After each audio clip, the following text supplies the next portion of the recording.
என்ன அதாவது சீமான் என்ன சொல்லியிருக்கிறாரு, அதே வடை எடப்பாடி சுட்ட வடை, விஜய் சுட்ட வடை, இது வந்து டெல்லிக்கும் இதுக்குமான தேர்தல் இல்லை, ஆரியத்துக்கும் இதுக்கும் இல்லை அப்படின்னு அதே வடை அவர் வந்து சொல்லியிருக்காரு.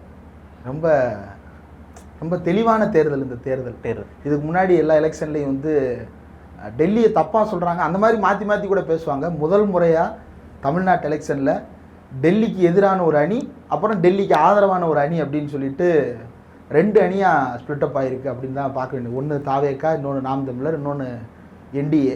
3 வெவ்வேறு பேனரில் இருந்தாலும் எங்களுக்கு முதலாளி ஒருத்தர் தான், எங்களுக்கு ஓனர் ஒருத்தன் தான் அப்படின்றத நிரூபிச்சிருக்கிறாங்க. இப்போ பார்த்தீங்கன்னா நம்ம வீட்டில் வந்து இந்த உப்பு போடுவோம், இந்த உப்பு, அப்புறம் கோதுமை மாவு, மைதா மாவு, ரவை எல்லாம் வெவ்வேறு பிராண்டு நேமில் இருக்கும். ஆனால் கம்பெனி பார்த்தீங்கன்னா எல்லாமே ஐடிசியாக தான் இருக்கும். உப்பு வந்து பேர் வேறு இருக்கும், ஆனால் கம்பெனி ஐடிசியாக இருக்கும். அது மாதிரி கோதுமை மாவு பார்த்தீங்கன்னா ஆசீர்வாது அந்த மாதிரி பேர் வச்சுருப்பாங்க, ஆனால் ஓனர் யாருன்னு பார்த்தா ஐடிசியாக இருக்கும்.